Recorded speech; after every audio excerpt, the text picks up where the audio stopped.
ॐ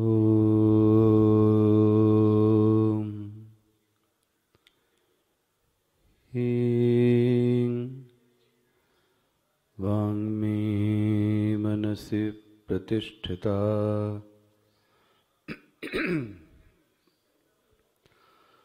मनो मे वाचि प्रतिष्ठितम् आविराविर्मयिधी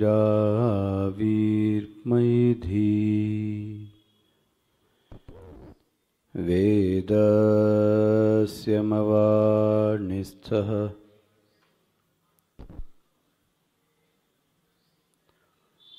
श्रुतं मे मा प्रहासीः अनेनाधीतेन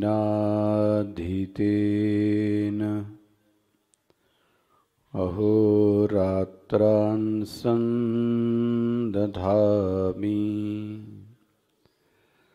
ऋतं वदिष्यामि सत्यं वदिष्यामि तन्मामवतु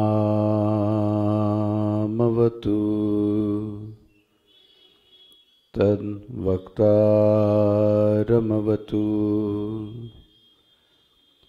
अवतु माम्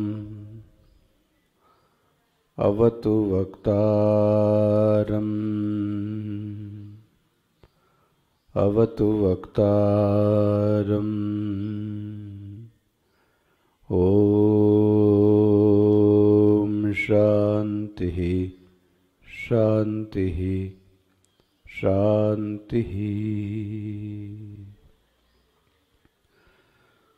सदाशिवसमारम्भां शङ्कराचार्यमध्यमाम् अस्मदाचार्यपर्यन्तां वन्दे गुरुपरम्परां शङ्करं शङ्कराचार्यं केशवं वादरायणं सूत्रभाष्यकृतौ वन्दे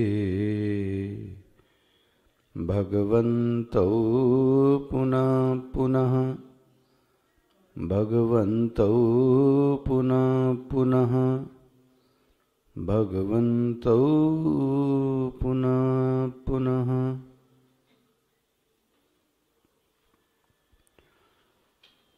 ओमाप्यायन्तु मम वङ्गानि वाक्प्राणचक्षुश्रोत्रमथो बलमिन्द्रियाणि च सर्वं ब्रह्मोपनिषदं माहं ब्रह्म निराकरोत् मा ब्रह्म निराकरोत् अनिराकरणमस्त्वनिराकरणं मे अस्तु तदात्मनि निरतेय उपनिषत्सु धर्माः ते मयि सन्तु ते मयि सन्तु। ॐ शान्ति शान्ति शान्तिः। ब्रह्मदेवेभ्यो विजिज्ञे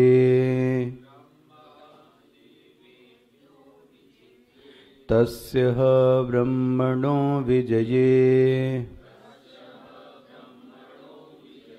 देवा अमहीयन्त ते ऐक्षन्त अस्माकमेवायं विजयो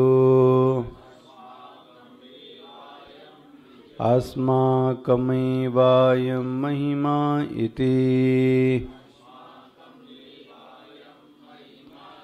तद्वैषां विजज्ञो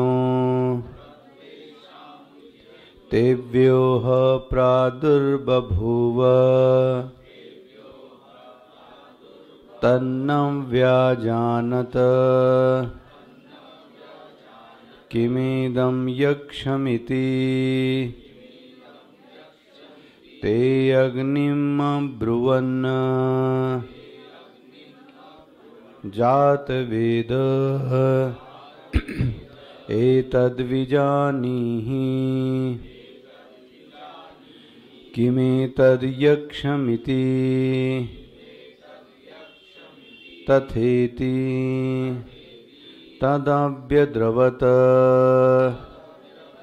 तमभ्यवदत कोऽसीति अग्निर्वा अहमस्मि इति अब्रवीद जातवेदा वा अहमस्मि इति तस्मिंस्त्वयि किं वीर्यम् इत्यपीदयगं सर्वं दहेयं यदिदं पृथिव्यामिति तस्मै तृणं निदधौ एतद्दहीति तदुप्रेयाय सर्वजवेन तन्न शशाकदग्धुम् स ततैव निवृव्रते नैतदशकं विज्ञातुम् यदेतद्यक्षमिति अथवायुमब्रुवन् वायौ एतद्विजानीहि किमेतद्यक्षमिति तथेति तदभ्यद्रवत तमभ्यवदत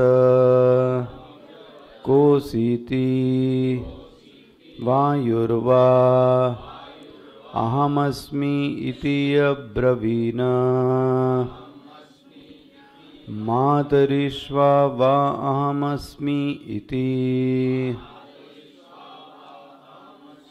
तस्मिंस्त्वयि किं वीर्यम् इत्यपीदिगं सर्वम्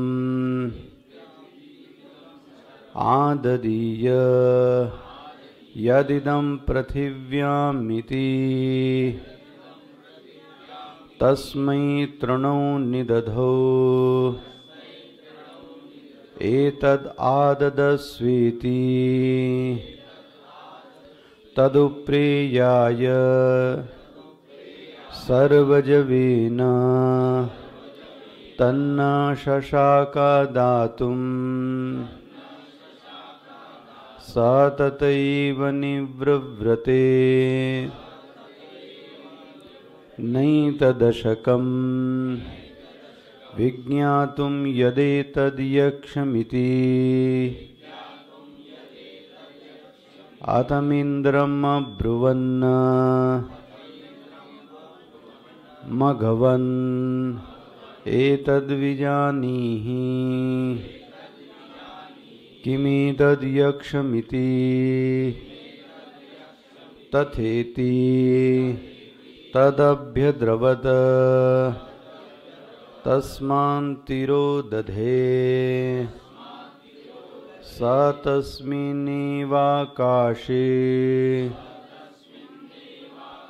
स्त्रियमा जगाम बहुशोभमानाम् उमां हैमवतीं तां होवाच किमेतद्यक्षमिति इति तृतीयखण्डः।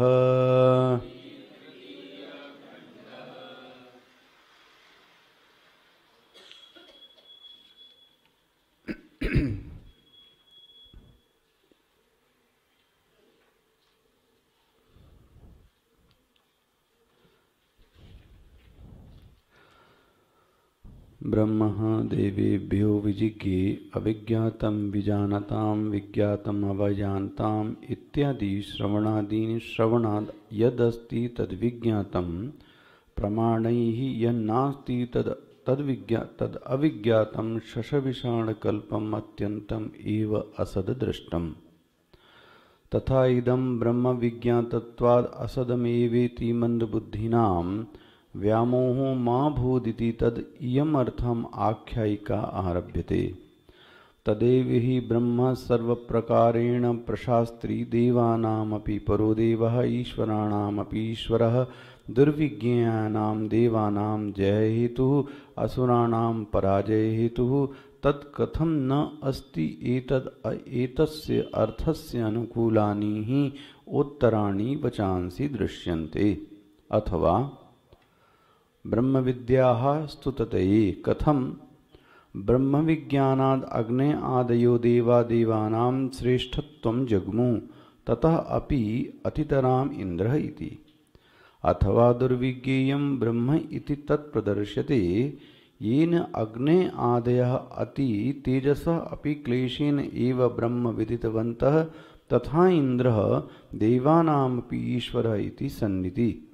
वक्ष्यमाणः उपनिषद् विधिपरं वा सर्वं ब्रह्म विद्या व्यतिरेकेण प्राणिनां कर्तृत्व अभिमानः मिथ्या इति दर्शनात् वा आख्यायिका।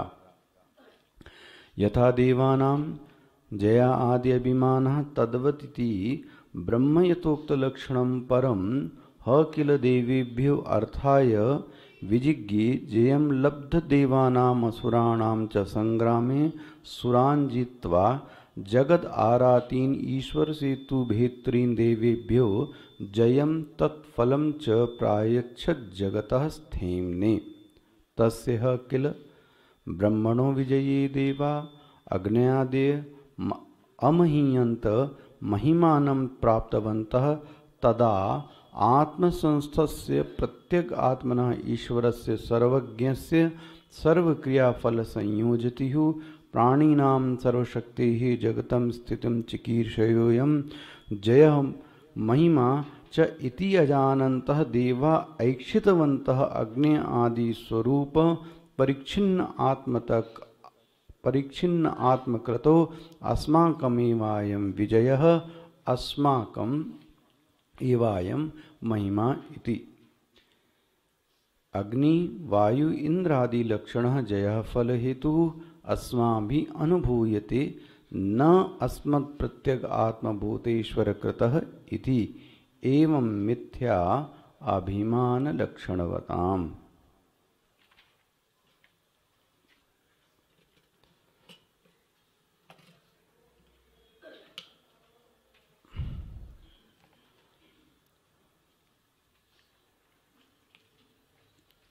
So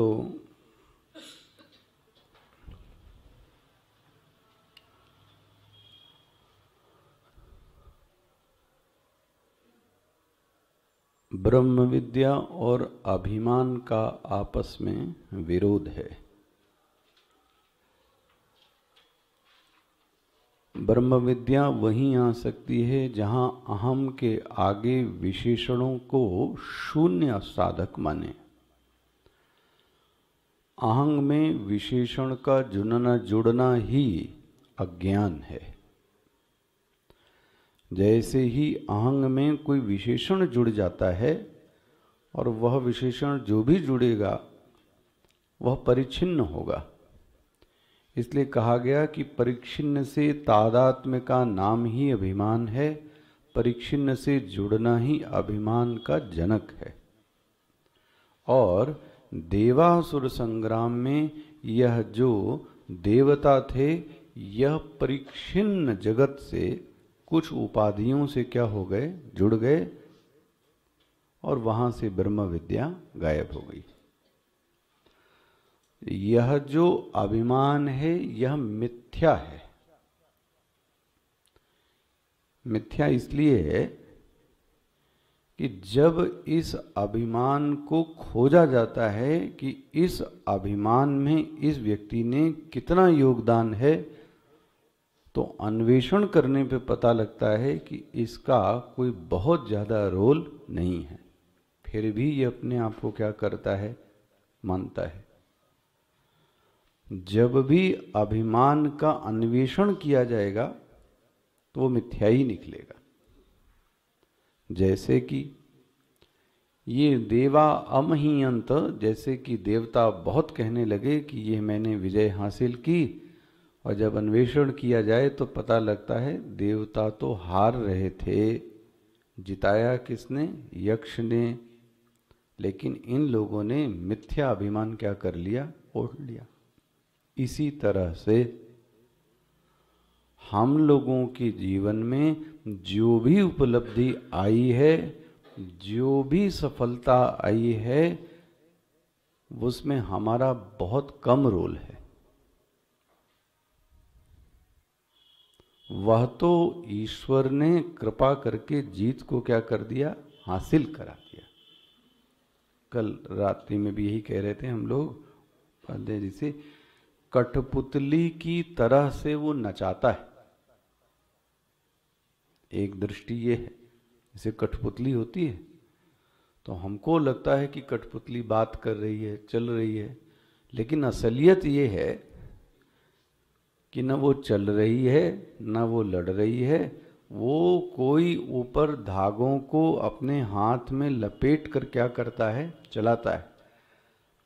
अब वो मिथ्याभिमान ओढ़ ले कि मैं ही चल रहा हूं, तो क्या कहा जाए, हम लोगों की स्थिति भी कैसी है, कठपुतलीवत है।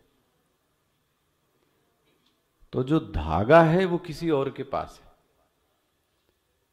लेकिन हमने अपने चलने को, थोड़ी सी जीत हासिल करने को और देवता की तरीके से महिमा मंडित कर लिया। अच्छा, यह भी बात है कि ईश्वर की कृपा होवे तो ईश्वर जिस चीज का अभिमान है उसी चीज का अभिमान क्या करता है, तोड़ देता है। जिस चीज का है, विद्या का अभिमान होवे तो महाराज आपसे बड़े विद्या वाले दिख जाएंगे, और आपको अपनी विद्या कैसी दिखेगी, हमको तो कुछ आता ही नहीं। धनाभिमान होवे तो जो धन से हम खरीद सकते हैं, पता लगता है कि हम कुछ खरीद नहीं पा रहे हैं। इसलिए कहा गया ब्रह्म विद्या का जो सबसे बड़ा दुश्मन है वो कौन है, अभिमान। यह नमन करने में, यह झुकने में जो बाधा उत्पन्न करता है वो कौन है, अभिमान। तो यथा देवानाम जय अभिमान, जैसे कि देवताओं का अभिमान क्या किया, भगवान ने गलाया। अच्छा, कल एक चर्चा छिड़ी थी, जयम लब्ध्वम देवानाम सुराणाम च, जो यह असुर जीत रहे थे और सुर हार रहे थे। तो प्रश्न आया कि सुर और असुर का क्या लक्षण है। तो भाष्यकार ने पहला जो लक्षण किया था असुर का, जगत आरातीन। ये जो भी असुर होते हैं, राक्षस, इनका पहला ही लक्षण होता है यह जगत के शत्रु होते हैं। जगत आरातीन। इसके भी पूर्व मैंने ये बात कही थी, चाहे सुर होवे चाहे असुर, सुर और असुर शरीर का नाम नहीं है, सुर और असुर वृत्ति का नाम है। वही सुर असुर भी बन जाता है और वही असुर सुर भी बन जाता है, यदि उसमें वृत्ति का रूपांतरण हो जावे तो। पहली बात तो याद रखनी चाहिए कि सुर और असुर कोई व्यक्ति नहीं है। सुर और असुर क्या है, व्यक्ति की सोच है, व्यक्ति की मानसिकता है, व्यक्ति की वृत्ति का नाम सुर और असुर है। अच्छा, क्या वृत्ति है?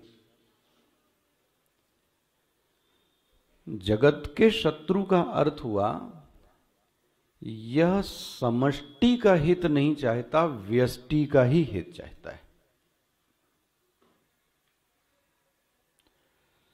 मतलब व्यष्टि हित का अर्थ हुआ सिर्फ मैं और मेरे के सिवाय इसके चिंतन में कोई और तीसरा आता ही नहीं। समष्टि में को तुम्हारे करने से समष्टि को फायदा होगा, तो बोलता उससे मुझको क्या मिलेगा। भाई एक पेड़ लगा तो बोले मुझे क्या मिलेगा, इसको कुछ कर दो बोले मुझे क्या मिलेगा। अच्छा, यदि मेरा फायदा हो रहा होवे तो समष्टि को नुकसान पहुंचाने में भी इसको कोई दिक्कत नहीं। व्यष्टि और समष्टि हित में सबसे पहले ये जो चुनता है, ये क्या चुनता है? व्यष्टि हित। व्यष्टि हित मतलब क्या हो गया? सिर्फ स्वयं की बातें करना। इसमें कोई संशय आता है? समाज, देश, इसका क्या होवे ये मुझसे नहीं मतलब है। मेरा घर सुरक्षित रहे, मेरा भोजन सुरक्षित रहे, मेरी सब चीजें सुरक्षित रहे, बस मैं। तो समष्टि के बारे में इसमें कोई विचार नहीं इसके मन में। इसीलिए कल कह रहा था वो भाड़ में जावे, ये शब्द बोलता था। हमसे क्या मतलब बोले। अच्छा, दूसरा एक लक्षण कल बात की थी, ईश्वर सेतु भेत्रीन। यह खाली थोड़ी ना बैठता असुर। भगवान ने कृपा करके जीव को ईश्वर से मिलाने के लिए एक सेतु का निर्माण किया। कितने दयालु हैं ईश्वर। किसी तरह से यह असहाय, अज्ञानी, अभिमानी जीव मेरे पास चला आवे, लेकिन इसके पास शक्ति है नहीं, ज्ञान है नहीं, वैराग्य है नहीं, तो यह आएगा कैसे? तो बोलते हैं इसके लिए पुल का निर्माण किया जाए। ठीक है, तो पुल पे चढ़कर फिर ये मेरे पास क्या हो जाएगा? आ जाएगा।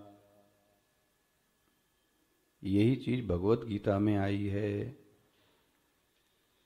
मम माया दुरत्या। ये माया को क्रॉस तो नहीं कर सकता। मामेव ये प्रपद्यन्ते, तो माया के ऊपर निगाह न रखे ये, मामेव ये प्रपद्यन्ते, मेरे ऊपर निगाह रखे। देखो, माया पर निगाह या मायापति पर निगाह, बन गया? माया पर निगाह कि मायापति पर निगाह? तो यदि मामेव ये प्रपद्यन्ते, तो माया में ताम तरंती थे, तो ये माया को भी पार करे। लेकिन जीव साधारणतः प्रभावित किससे हो जाता है? माया से। उसी को देख के ही आधा गिर जाता है, फ्लैट हुआ। तो अब क्या हुआ? इतना अच्छा सेतु बनाया भगवान ने, और कल मैं कह रहा था उस चौपाई के लिए संस्कृति सागर हेतु। संस्कृति सागर सेतु, भगवान ने संस्कृति को पार करने के लिए क्या बनाया? सागर सेतु। चरित करत, और भगवान ने एक क्या किया? यहां चरित्र किया, और बोले तुम क्या करो? नर अनुहरत, वाह, मेरे इस चरित्र को तुम पकड़ लो। देखो संस्कृत, देखो तुलसीदास जी की अनुहरत, अनु मतलब बाद, अनुगमन, अनुशीलन, अनुवाद, अनु मतलब बाद में। तो जो चरित्र का वर्णन मैंने, जिस चरित्र को मैंने जिया है, तुम तो उसी डोर को पकड़े हुए क्या हो जाए? चले आओ। हो गया? अब देखो तुलसीदास जी ने इसी चीज को, आख्यायिका को उन्होंने कैसे कह दिया? संस्कृति सागर सेतु चरित करत नर अनुहरत, ये पुल बनाया था। क्या पुल है बोले? ये बोले जो ईश्वर का चरित्र है, यही क्या है, इसका पुल है। टिप्पणीकार ने कल आपको दिखाया होगा, कहीं मैंने अंडरलाइन कराया होगा, ये ईश्वरस्य सेतवा मर्यादा। देखो ये भैया, हर चीज में मर्यादित रहना ही सबसे बड़ा शिष्टाचार है। ये बहुत बड़ा शब्द है, वरना अब यहाँ तो उपनिषद की व्याख्या है, वरना इस शब्द पे ही आपको सुनाता, मरते ही आद्रियते। ये मर्यादा क्या होती है? लेकिन यहां तो आप इतना देखो, ईश्वर से सेतवः मर्यादा वर्ण आश्रम आदि धर्म, क्या ये इन पर चलना, जो इस पे चलेगा, क्या कहें, जो प्रवृत्ति करेगा वो निवृत्ति पर पहुंचेगा। जो वर्ण का पालन करेगा, हाँ, वो अवर्णी बन जावे। बोले क्या कह रहे हैं आप? शूद्र होगा तो फिर वैश्य में आ जाएगा, वैश्य होगा तो छात्र धर्म में प्रवेश करेगा, छात्र धर्म होगा तो फिर ब्राह्मण में प्रवेश करेगा, और ब्राह्मण में होगा तो ब्रह्म में प्रवेश करेगा। ये है यदि जीवन की शैली अच्छी होवे तो, यही तो प्रगति है। ऐसा कोई मशीन की व्यवस्था नहीं है महाराज कि सीधे तमोगुण से आप सत्वगुण में प्रवेश कर जाओ। करके दिखा लो आप। तमोगुण से सीधे व्यक्ति सत्वगुण में प्रवेश नहीं कर सकता। तमोगुण से प्रवेश करने के लिए पहले रजोगुण में जाना पड़ेगा, और रजोगुण को पार करने के बाद फिर सत्वगुण में आना पड़ेगा, और सत्वगुण को भी छोड़कर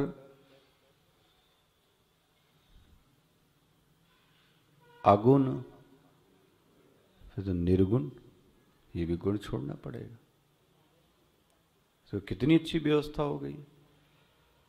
तो ये व्यवस्था कब हो सकती है? जब वर्ण का पालन किया जाए, आश्रम का पालन किया जाए। तो ब्रह्मचर्य से गृहस्थ में जाए, गृह से वानप्रस्थ में जाए, वानप्रस्थ को ठीक से जिएगा तो सन्यास में जरूर जाएगा। हो ही नहीं सकता न जाए।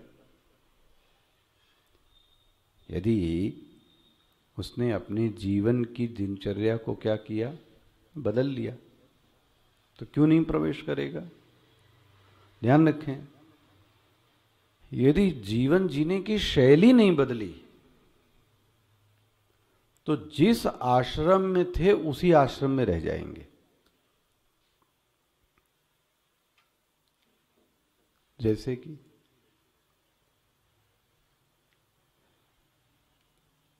आप पहले जाते थे, बनाते थे किचन में, तो ये आपका गृहस्थ आश्रम था। वानप्रस्थ में, सन्यास में,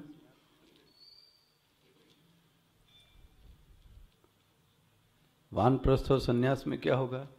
जो मिल जाए चुपचाप खा लो, कोई चूं से पू नहीं होनी चाहिए। आखिर आप आश्रम में जाते हो, जहां भी जाते हैं, तो वहां ये बोलते हैं कि भिंडी आज नहीं, आज ये बनाओ, आज इसमें मसाला डालो, आज बोलोगे, वो भंडारी जो किचन वाला होगा भगा देगा आपको वहां से। तो आदमी कहता है ये तो अच्छा है, यहाँ तो अपना खाओ पियो और अपनी साधना करो। तो यही तो है वानप्रस्थ जीवन। तो घर में क्यों नहीं हो सकता? अच्छा ये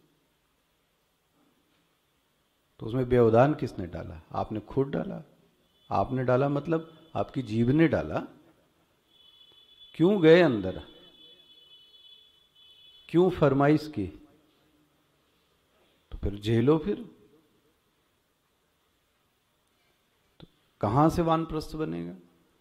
किसने कहा था इतनी बात करने को? तो 4-4 घंटे गपबाजी कर रहा है, चले जा रहा है, गप करते जा रहा है, कोई अर्थ नहीं उसका बात करने का। जो बातचीत हो रही है उसका कोई भी साधना से किसी तरीके से शून्य है।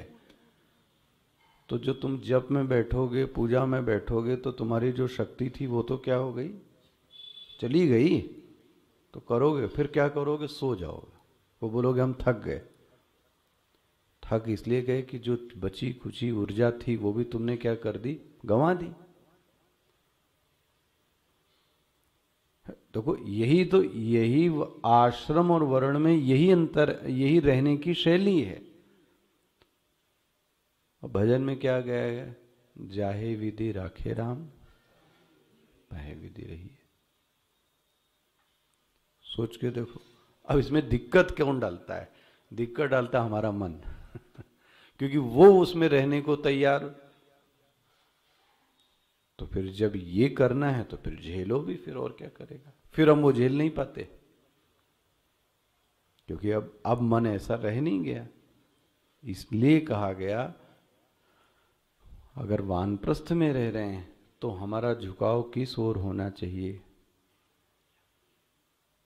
संन्यास में रह रहे हैं तो हमारा झुकाव किस ओर, हम किस लिए हैं, ये मोटिव क्लियर रहना चाहिए। 10 बार ये सोच लें तभी तो प्रगति है, वरना वो उसी में गिरते गिरते गिरते मर गया। अब क्या हुआ, असुर कौन है, जिसने इस पुल को तोड़ दिया। वाह, समाज में ऐसे कुछ लोग सो कॉल्ड बुद्धिजीवी हैं जो इन व्यवस्थाओं को तोड़ने के लिए आए हैं। क्या कहें, खूब चैनल पे बहस करते हुए मिल जाएंगे आपको। न वर्ण का पालन करना है, न आश्रम का पालन करना है, न अपने स्वधर्म का पालन करना है, न स्वधर्म का पालन करना है। फिर क्या करना है, मेरी जीभ मेरा पेट मैं पलूं। तो एक तो ये हो गए, दूसरा क्या बोलते हैं, बेहतरीन। बेहतरीन देखना, इस व्यवस्था को भेद के रख देते हैं कुछ लोग। अरे ये क्या होता है वर्ण व्यवस्था, अच्छा भाई कोई वर्ण नहीं होता है, ये जो भगवान ने बोला ये मूर्खता में बोला है। फिर क्योंकि आपको सूट नहीं होता इसलिए नहीं होता है, आपको जो सूट हो जाता है वो ठीक है। आश्रम, अब हमारे यहाँ कुछ ऐसी घटना घट गई तो हम नहीं मानते, और जो अच्छी बात होती वो तुरंत कहते हैं। ऐसा नहीं चल सकता, मार्ग एक ही है। वो वर्ण और आश्रम ही 2 चक्के हैं जिससे व्यक्ति ईश्वर को क्या कर सकता है, प्राप्त कर सकता है, सुख और शांति का जीवन जी सकता है। मैं स्वामी जी को सुना था, देखो बोले अगर वो गृहस्थ एक्स्ट्रा मैरिटल अफेयर बनाता है तो क्या घर में सुख और शांति हो सकती है?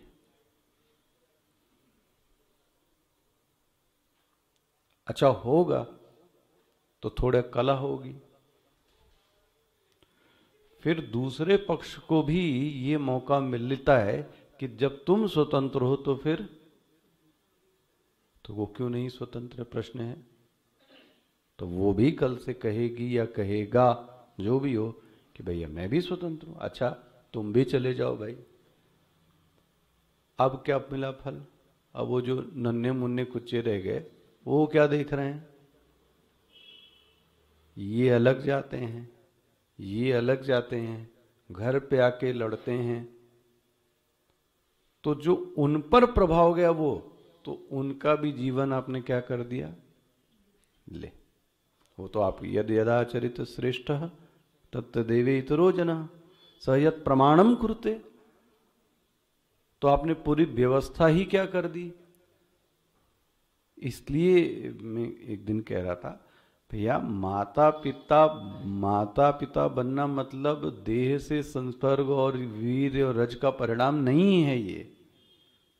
ये तो जानवर में भी हो जाता है। भगवान ने तो ऐसी व्यवस्था ही करके दे दी आपको। पिता की उपाधि से अपने दिमाग को रखना कि मैं पिता हूं, मां को यह दिमाग रखना कि ये आसान बात नहीं है, इतना आसान नहीं है। उसके लिए बड़ा सेक्रीफाइस करना पड़ता है। अच्छा, ये शब्द बोला तो अभी मुझे ये क्लियर, मुझे ऐसा अभी याद आता है कि स्वामी जी ने एक बात ये बताई थी कि एक बार वो स्वामी तेजोमैन जी को छोड़ने, क्योंकि पहले ही एयरपोर्ट नहीं चलता था ये, तो वो जाते थे पठानकोट चिक्की बैंक, तो स्वामी तेजोमैन जी को छोड़ने गए एज अ प्रोटोकॉल। वो गुरु है, ये शिष्य तो छोड़ने जाएगा। गए तो ट्रेन लेट थी, तो किसी के यहाँ रुक गए पठानकोट में 2-4 घंटे के लिए। तो वहाँ के जो लोग अच्छे होंगे, समृद्ध, और सब आ गए। तो उसमें से एक व्यक्ति ने चर्चा छेड़ दी। तो स्वामी जी का, मैं तो चुप रहता था उनके सामने, तेजोमैन जी ही लीड कर रहे थे, तो सब क्वेश्चन उनसे ही दागे जा रहे थे। एक व्यक्ति ने बड़ा अच्छा प्रश्न बोला कि आप अध्यात्म में सेक्रीफाइस की बातें करते हैं, आज की जो लाइफ है स्वामी जी, वो कॉम्प्रोमाइज की लाइफ है, सेक्रीफाइस की लाइफ नहीं है। देखो ध्यान से सुनो क्या कहना चाह रहे। वह जो जीवन है वो सेक्रीफाइस का नहीं, कॉम्प्रोमाइज की लाइफ है स्वामी जी। कहां सेक्रीफाइस की बात आप करते हैं? ये तेजोमैन जी ने सुना, तो बहुत सुंदर उत्तर दिया। तो वो तो खैर अब आपको यहां क्या रखना, हम तो आपको उसका जो सीखने वाली बात है वो बताते हैं। ये दोनों शब्दों में अंतर क्या है?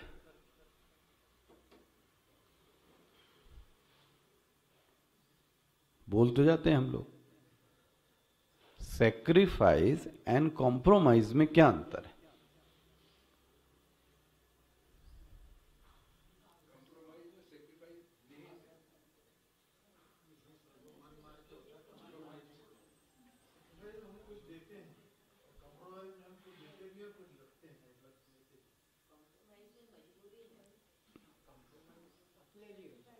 वो मैं इसको आपको इसका सहारा लेके ये सुर और असुर की बात से बोलूं।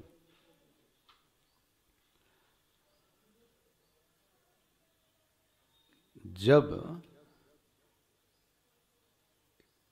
किसी चीज को प्राप्त करने के लिए, किसी बड़ी चीज को प्राप्त करने के लिए छोटी चीज को छोड़ते हैं,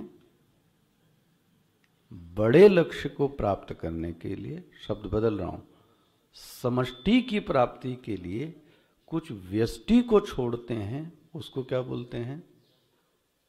बोलो ना, सेक्रीफाइस। अच्छा उल्टा कर लें,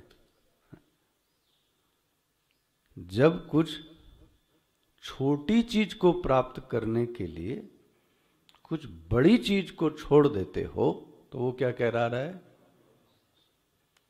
तो उन्होंने सरकास्टिक एक बात ये बोली, लोग ईश्वर का भी सेक्रीफाइस कर देते हैं। वो जो कॉम्प्रोमाइज वाला व्यक्ति है, बोले उससे बड़ा सेक्रीफाइस तो कोई नहीं करता। क्या सरकास्टिक कमेंट बोला है? जो कॉम्प्रोमाइज का जीवन जी रहा है उससे बड़ा सेक्रीफाइस तो कोई कर ही नहीं सकता। उसने क्या सेक्रीफाइस किया? अपनी वैल्यूज को सेक्रीफाइस किया, अपने परिवार को सेक्रीफाइस किया, अपने माँ बाप को छोड़ा, अपने सिद्धांतों को छोड़ा, अपने ईश्वर को छोड़ा, अपनी उपासना छोड़ी। छोड़ा ही तो क्या प्राप्त करने के लिए? कोई छोटा सा गोल। अच्छा, यही चीज जो स्वतंत्रता सेनानी थे उन्होंने क्या किया, समष्टि की रक्षा के लिए व्यष्टि जीवन को क्या कर दिया, छोड़ दे। ये दैवी वृत्ति, ये दैवीय वृत्ति है, ये दैवीय वृत्ति है। अच्छा, आसुरी वृत्ति क्या हो गई, आसुरी वृत्ति क्या हो गई, इस व्यष्टि, इस छोटी सी चीज को प्राप्त करने के लिए किसी बड़ी चीज को, अभी एक, वैसे तो बहुत कम देखना चालू कर दिया आजकल, ऐसे सोते सोते न्यूज ही देख रहा था 11 साढ़े 11 बजे, तो एक केस कहीं देख रहा था मैं राजस्थान का, उसके पैर में 2-2 किलो के कड़े थे। आदिवासी लोग ऐसे पहनते हैं मोटे मोटे कड़े, वो निकल नहीं सकता होगा, कुछ होगा ऐसा, मैं भी सोच रहा था कैसे पहना होगा उसने। 60 50 70 साल की होगी वो औरत। महाराज, वो जिसने लूटा उसने उसकी उंगलियों को काट दिया। किस लिए, कि वो कड़ा निकाल ले। अब एक कड़ा प्राप्त करने के लिए आपने उसकी क्या ले ली, ये क्या करेंगे आप, क्या है ये, सेक्रीफाइस है, कॉम्प्रोमाइज है, दैवी वृत्ति है, आसुरी वृत्ति है। अभी से सब संदर्भों से मिला। जरा सा 1 लाख 2 लाख पता नहीं कितने रुपए आपको रेमडेसिवियर में नकली इंजेक्शन में मिल गए, 2 लाख मिल गए, चलो, और आपने इतने लोगों की क्या ले ली। एक परिवार में गया तो उसके परिवार में तो सब, जो कमाने वाला था या जो स्त्री गई तो पूरा परिवार ऐसे ही रह गया, और आप उसमें बड़े अमीर बन गए एक इंजेक्शन बेचकर। ये क्या हुआ, दिख रहा है, ये यही समाज में है। किस चीज के लिए क्या कर रहे हो, छोड़ रहे हो आप।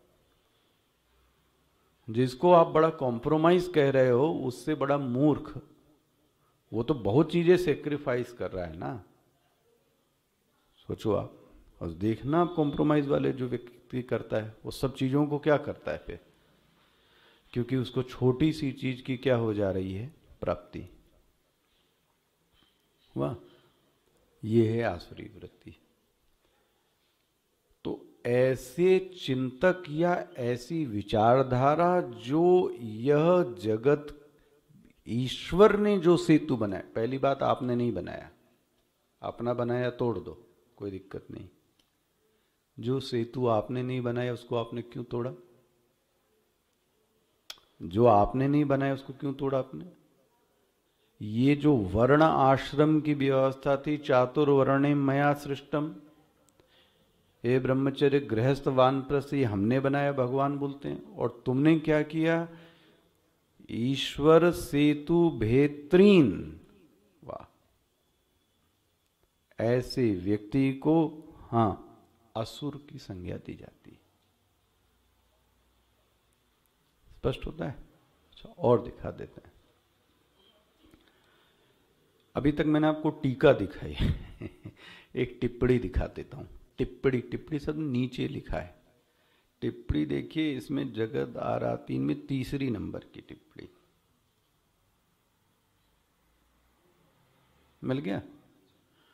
देखो क्या अध्ययन होता है विद्वानों का।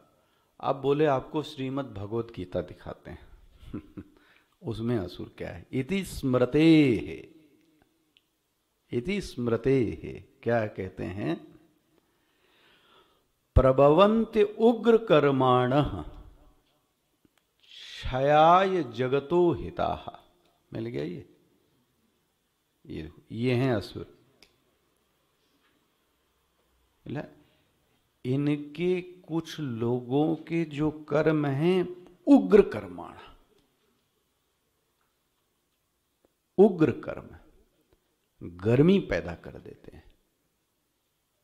देखो स्पष्ट आ रहा है, दिख रहा है ना सबको। ये कहां से, भगवत गीता से। मिल गया आपको, पूरा श्लोक पढ़िएगा।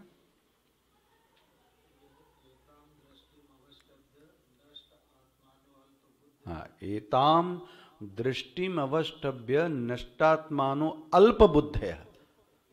यहां इनको क्या बोल रहे हैं? अल्प बुद्धि। ये यहां की नजर में क्या है? असुर। बोले महाराज इनको अल्प बुद्धि क्यों कह दी? मत्था तो बहुत चौड़ा है इनका। अरे बोली मत्था चौड़ा से नहीं होता महाराज, इनकी एताम दृष्टिम अवष्टभ्य, इनकी दृष्टि तो देखो क्या है, इनकी सोच तो क्या है। बोले क्या सोच है? प्रभवंत उग्र कर्माण। इनके जो कर्म हैं वो शालीन नहीं है, शांत नहीं है।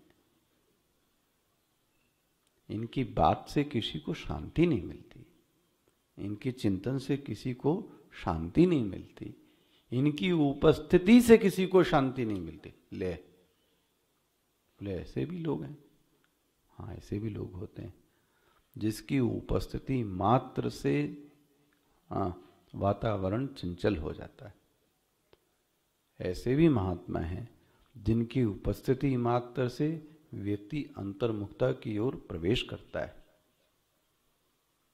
ऐसे भी महात्मा हैं जो आपके चिंतन को प्रभावित करते हैं, सोचने पर विवश कर दें। ये छोटी छोटी चीजें आप देख रहे हो। अब ये सैक्रिफाइस और कॉम्प्रोमाइज, हम लोगों की बुद्धि कहाँ चलेगी इन पर? ये उन महात्माओं का ही तो चिंतन है। सोचो आप, जो कि सोचने पर क्या करता है? आदमी को विवश करता है। लेकिन ये कैसे हैं? उग्र। जहां जावें, परिवार में जावें, समाज में जावें, व्यक्ति के पास जावें, सिर्फ अशांति फैला के, गर्मी करके, नष्ट करके चले आए। ले उग्र छायाय जगतः अहिता। कुछ बनाया नहीं है, बिगाड़ दिया, बिगाड़ दिया। जगत अहिता, यही मैं बोल रहा हूं, समष्टि का नाश कर लो, व्यष्टि जीवन समझ जाए, मैं अच्छा रह जाऊं। इसी को भाष्यकार बोलते हैं ये असुर हैं। स्पष्ट हो गया? आगे बढ़ता हूं भाई। जगत आरातीन ईश्वर सेतु भेत्रीन देवेभ्य जयम। अच्छा, अब ऐसों के लिए उस यक्ष ने, उस ब्रह्म ने विजय हासिल की। ठीक है। अच्छा और देखो, उसने एक काम किया, तत्फलम। वाह, जो उसका फल था। बोले फल क्या था? बोले जो जय नामक एक फल उत्पन्न हुआ, जीत, प्रायच्छत उसने दे दिया। ये जो जीत का फल था वो भी क्या कर दिया? दे दिया। ले जाओ भैया। क्यों दे दिया? जगतस्थेमने। वाह, जगत स्थित रहे। जब तक कुछ देंगे नहीं किसी को, त्याग नहीं करेंगे, परिवार कभी स्थित नहीं रहेगा। बार बार ये आपको ये याद दिला रहे हैं, परिवार होवे, संस्था होवे, देश होवे, तभी चलता है जब कोई व्यक्ति क्या करता है? त्याग करता है। बिना त्याग के नहीं चल सकता। यदि परिवार अच्छे से चल रहा है तो वो पुरुष दिन भर क्या करता है? त्याग करता है। तब जाके वो कुछ पैसे घर पे लेके आया और तब सबको भोजन, पानी, वस्त्र मिल गया। अच्छा, दूसरा, आप लेके आए और वो स्त्री त्याग ना करे तो दिन रात आपके घर को उसने क्या किया? चमका के, दमका के रखा। वो नहीं बाजार घूम रही भाई, तुम चले गए तो हम भी चले गए, ऐसा नहीं होता। हाँ भाई, तो ये कि तुम चले गए तो हम भी चले गए, तुम आ गए तो हम भी आ गए, खत्म। ये ऐसे घर नहीं चलता। वो उधर गया तो उसने जो सुबह से स्टार्ट किया तो देर सब करते करते करते वो भी शाम तक सब उसने सब क्या किया? आपका काम ये एक दिन का काम नहीं है। तो उसने क्या किया? अपना, उधर माता पिता ने अपना त्याग किया। जब कोई त्याग कर रहा है तब वो सब परिवार क्या कर रहा है, ठीक से सब अपने अपनी अपनी धुरी में नाचते हैं। किसी एक ने त्याग को छोड़ा, गया, अरे संस्था चली जाती है, आपसे बताऊं। किसी ने अपने त्याग को छोड़ा, हम तो नहीं जाएंगे, हम तो नहीं पढ़ाएंगे। ठीक है, हमें तो आता है, हम क्यों पढ़ाएं। तो आपने अगर त्याग नहीं किया तो आपका तो कुछ नहीं गया, खैर, लेकिन आपने जगत का क्या कर दिया, अहित कर दिया। सबका देखो आप, देखो, इसलिए घर में कोई न कोई व्यक्ति होता है जो विशेष त्याग करता है और जिसके कारण वो परिवार चलता है। चाहे वो घर में माँ बाप हो, वो नहीं करेंगे तो, माँ बाप नहीं करेंगे तो भी बच्चे बिगड़ जाएंगे, उनको करना ही पड़ता है। नहीं बोले अब हम क्यों करें, हम तो बहुत कर चुके। जब तक लाश नहीं जाएगी तब तक करो, मरते इतना सह चुके, अभी और सहो। कितना सहे, जब तक प्राण में प्राण है तब तक सहो, क्योंकि इसकी सीमा आपको पता नहीं कितनी हो सकती है। इसकी सीमा कितनी है नहीं कह सकते, जब तक कर सकते हैं तब तक कीजिए और बढ़ाइए इसको। नहीं करेंगे सब ढह जाएगा। अब वहां ये प्रश्न नहीं करना चाहिए मैं ही क्यों करूं, यही लोग प्रश्न करते हैं, मैं ही क्यों करूं। ये मूर्खतापूर्ण प्रश्न है, ये मूर्खतापूर्ण प्रश्न है। अरे वो नहीं कर रहा है तो तुम कर दो, यही तो हो सकता है। मैं तो ऐसे क्या कहूं, खूब यात्राओं में देखता हूं, कैंप में भी देखता हूं, सामान उठा के आपने ट्रेन से रख दिया, अब सब लंबलोट होके सोच रहे हैं कि कौन उठाएगा सामान, एक दूसरे का शकल देख रहे हैं। तो भैया तुम नहीं उठा सकते तो तुम उठाओ। वो बोलता है मैं क्यों उठाऊं, क्योंकि तुम ही से आशा की जा रही है, तो तुम उठा दो। नहीं उठाओगे तो ऐसे ही सब पसरा पड़ा रहेगा, समय भी जाएगा, एनर्जी भी जाएगी, झगड़ा भी होगा और कुछ नहीं होगा। देखो, ये प्रश्न मत पूछो कि मैं क्यों करूं। यदि आपको लगता है कि मैं कर सकता हूं, मुझे करना चाहिए, तो आप जरूर कीजिए। तभी जाके परिवार होवे, संस्था होवे, तभी टिकती। तप आधार सब सृष्टि भवानी, क्या लिखा गया, तो तप आधार सब सृष्टि भवानी। ये सृष्टि ही टिकी कब है, जब इसके गर्त में, गर्भ में क्या है, तप है, तप, तब व्यक्ति का जीवन चलता है। और तप ना हुए, देखो अभी जब 2 साल में किसान ये नहीं ला पाया, तो वो फल फ्रूट नहीं ला पाया, तो क्या हालत हो गई थी, देखा था आपने। एक एक चीज के लिए आदमी क्या हो गया, तरस गया। ये है, तो जो हमको मिल रहा है थोड़ा उसके पीछे देख लें, बहुत बड़ी तपस्या होगी, तब जाके आज हम उन चीजों को क्या कर रहे हैं, भोग रहे हैं। तो कम से कम आने वालों के लिए हम तो क्या कर लें, तपस्या कर लें। ये वृत्ति जब नहीं होती तो उसी व्यक्ति को मैं कह रहा हूं असुर हो गया। उस यक्ष ने, उस ब्रह्म ने इनके लिए जीत हासिल की। चलो सुंदर बात है। विजिज्ञे जयम लब्ध्वा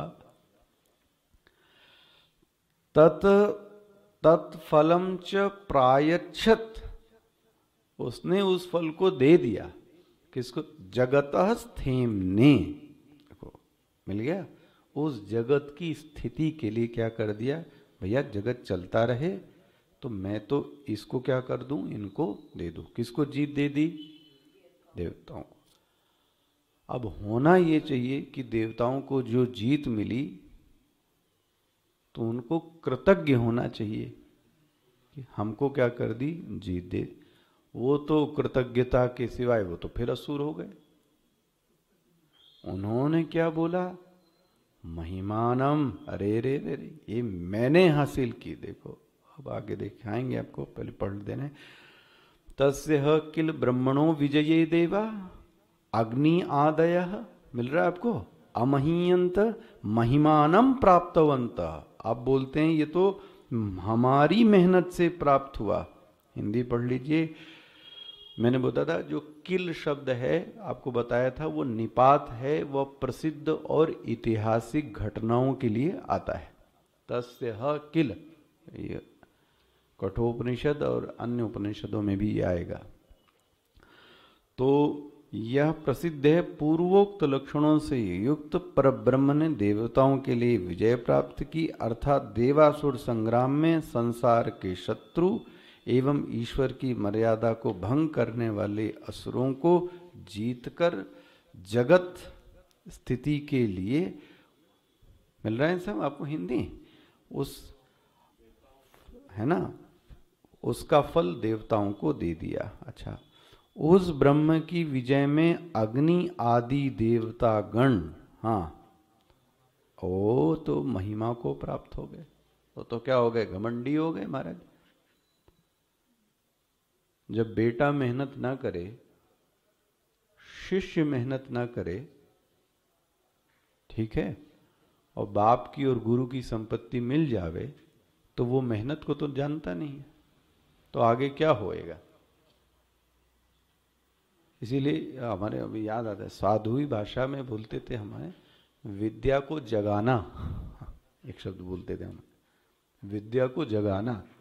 तो ये बात समझ में नहीं आती थी, विद्या को क्या जगाना? विद्या तो प्राप्त हो गई, वो गुरु ने दे दी, लेकिन वो विद्या तुम में आ तो गई, लेकिन दिखेगी तब जब तुम उसके लायक क्या करोगे? मेहनत करोगे, पढ़ोगे, समझोगे, थोड़ी तपस्या करोगे, तब वो विद्या क्या होगी? जागेगी। वरना वो विद्या वहीं की वहीं क्या रह जाएगी? सुप्त रह जाएगी। हो गया? पिता ने पुत्र को दिया, अब पुत्र को क्या काम है? उसको जो उसको प्राप्त हो गया, उसी से वो अन्य चीजों को क्या करे? और क्या करे? बढ़ाए। और बढ़ाना तो दूर की बात है, जो था भी उसको भी बेच बाच के सब खत्म, स्वाहा, सब स्वाहा। जो मिला भी था वो भी चला गया, मूल भी चला गया। ले, ये कौन सी उन्नति हुई भाई? सोचो आप, ये कौन सी उन्नति हुई? मेरी दृष्टि में तो ये पता नहीं हुआ। जो दे के गए थे वो लोग, उसको भी तुमने क्या कर दिया? सब खत्म कर दिया ना। जो 10 एकड़ था वो 1 रह गया। बहुत सुंदर। तो तुम्हारे गुरु को इतना बड़ा, तुमको कुछ भी नहीं आता पढ़ाना, कुछ भी नहीं आता, तो तुमने वो विद्या का धीरे से क्या कर दिया? लो। क्यों? अपना तामस, अपना आलस्य, अपनी सोच, ये समझ में नहीं आया कि ये किसने दिया था ये चीजें। वाह, यही चीज यहां पे हुआ। अच्छा, अब ये भाष्य भी आप इतना, ये नीचे की पंक्तियां आप अपने आप भी देख सकते हैं ना। तस्य किल ब्रह्मणो विजय देवा अग्नि आदेय महीयंत महिमानम, मिल रहा है ना? ये अर्थ समझ में आ गया इसका। प्राप्तवंत तदा आत्म संस्थव्य प्रत्यगान, मना वो ईश्वर कैसा है? सर्वज्ञ सर्व क्रिया फल संयोजित प्राणीनाम सर्वशक्ति ही जगत स्थिति चिकीर्षयोयम जय महिमाना चेत जात अनानंत देवा ऐक्षितवंत अग्नि आदि स्वरूप परिच्छिन्न आत्मकृत अस्माकम एवायम विजय अस्माकम एवायम महिमा। ये मेरी विजय है, ये मेरी महिमा है। महिमा अग्नि वायु इंद्रादि लक्षण जय जय फलः भूतः अस्माभि अनुभूयते न अस्मत् प्रत्यक आत्मभूते ईश्वर कृत। मिला ये? अच्छा, अब इसके बाद जो है ना, वो ये पहला मंत्र हो गया, ध्यान रखो। ये पहला मंत्र का भाष्य आपने पूरा देख लिया मेरे ख्याल, जो इसमें दिखाने लायक था हो गया ना। ब्रह्म ह देवेभ्यो विजिज्ञे ब्रह्मणो विजये, मिल गया। देवा, ये एक एक शब्द इसका हो गया। अब वह तेव्योह प्रादुर्बभूव, अब वह आया। कौन आया? वो। अब हमारे मन में भी ये पढ़ते समय जब पढ़ रहे थे, वो आया मतलब क्या?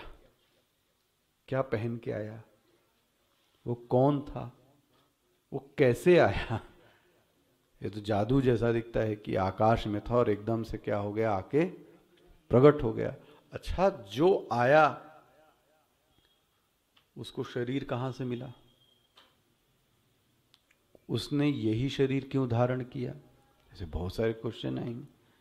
तो ये सब शब्द आपको मिलेगा। देव्योह प्रादुर्बभूव, वो आया। देखो, तो यहां से आप देखिएगा, प्रादुर्बभूव का जो भाष्य मिलेगा आपको, ये 84 शब्द देखा आपने, 84 पेज मिला।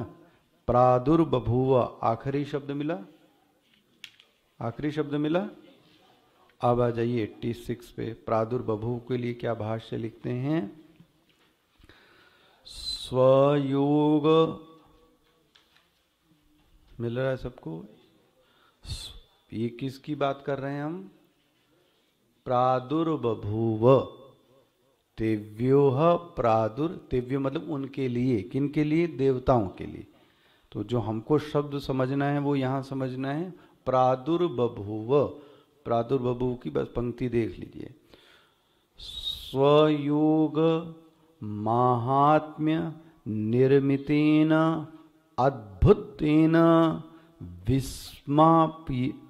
विस्मापनीयेन रूपेण देवानामपि इंद्रिय गोचरे प्रादुर्बभूव। ये है, ये प्रादुर्बभूव पर भाष्य। इतना देखें, प्रादुर्बभूव का अर्थ हुआ इंद्रिय गोचरे। पीछे से शब्द खोलें। जो अभी तक मेरी इंद्रियों का दृश्य नहीं बना था, अब वह इंद्रियों से क्या होने लगा? दिखने लगा। तो पहला पीछे से शब्द क्या बोलेंगे?